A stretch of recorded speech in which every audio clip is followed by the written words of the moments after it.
Israeli वजीर आज़म Netanyahu गजा में जारी जंगी जराइम और फ़लस्तीनी अवाम की नस्ल कुशी को जंग करार देकर सेहूनी रियासत की सियासत को जारी रखने की कोशिश में मसरूफ़ हैं। गजा पर जंग सियासी मकासद के लिए मुसल्लत की गई है। किंगडम ऑफ प्रशिया के मारूफ जनरल वॉन क्लॉजेविट्स ने आज से तकरीबन 200 बरस कबल सियासत और जंग के तनाजुर में अपनी तहकीक के बाद तारीखी अल्फाज तहरीर करते हुए कहा था कि जंग एक सियासी लाहे अमल है जिससे सियासत के अमल को जारी रखने में मदद मिलती है और इसकी सबसे नुमाया खसूसियत सियासी मकासद के लिए मिलिट्री ताकत का इस्तेमाल है।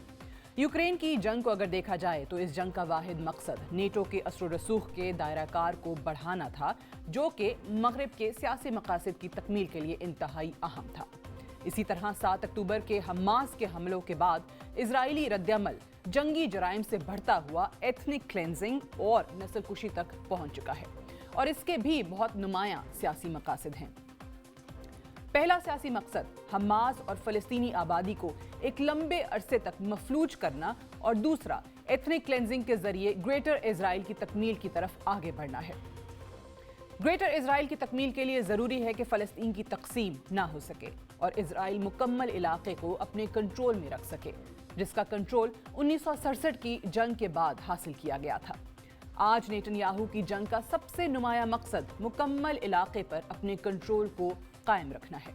हमने कभी नेतन्याहू से ये नहीं सुना होगा कि हमने हमास को शिकस्त देनी है ताकि 2 रियासती हल की तरफ बढ़ा जा सके।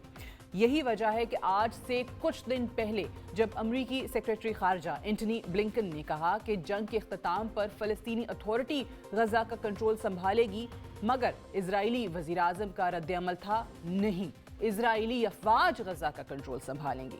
यही वजह है कि गुज़श्ता 40 दिन से ज़ायद लड़ाई के दौरान इजरायली सरकार यहूदी कैदियों को छुड़ाने के बजाय हमास और गजा के इंफ्रास्ट्रक्चर को तबाह करने में मसरूफ़ अमल है। गजा में इजरायली अफवाज कत्लो गारत के साथ साथ अस्पतालों को तबाह कर रही है और शिमाली इलाके को मुकम्मल तौर पर खाली कराना चाहती है।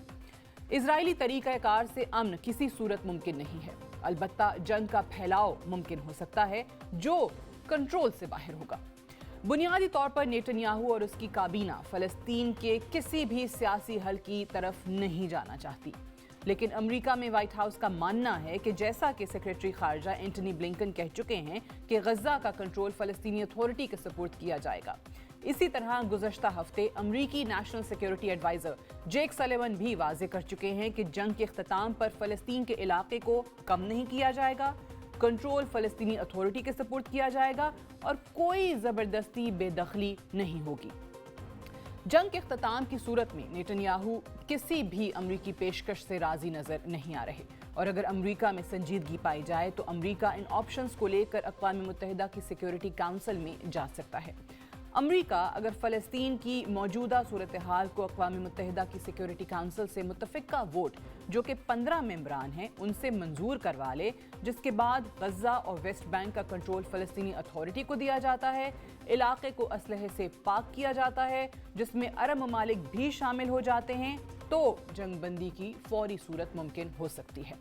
नेतन्याहू की हुकूमत को ये किसी तौर पर काबिल कबूल नहीं होगा। इससे इजराइल का ग्रेटर इजराइल का ख्वाब अधूरा रह जाएगा। लेकिन अक़वाम मुत्तहिदा की चैप्टर 7 के तहत अक़वाम मुत्तहिदा की सिक्योरिटी काउंसिल के पास इख्तियार है कि वो अपने अहकामात को नाफिज भी करवाए ताकि बैनुल-अक़वामी अमन को बचाया जा सके। ये वो लाहे अमल है जो अमरीकी हुकूमत को अपनाना चाहिए, मगर माजी में ऐसी करारदाद जब सामने आई तो अमरीका ही वो मुल्क था जिसने तमाम करारदादों को वीटो के जरिए ब्लॉक किया। आज के इस एडिटोरियल को हम इस नुक्ते पर कंक्लूड करते हुए ये वाजे करते हैं कि जब तक अमरीका सेक्रेटरी खारजा या नेशनल सिक्योरिटी एडवाइज़र के मौक़िफ़ को हतमी शक्ल देने की कोशिश नहीं करेगा, फ़लस्तीन का मसला अपने मंतकी अंजाम तक नहीं पहुंच सकेगा।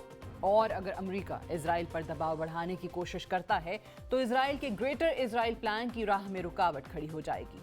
यही वजह है कि नेतन्याहू किसी हल की तरफ नहीं जाना चाहते। That's all for tonight. Good night and Allah Hafiz.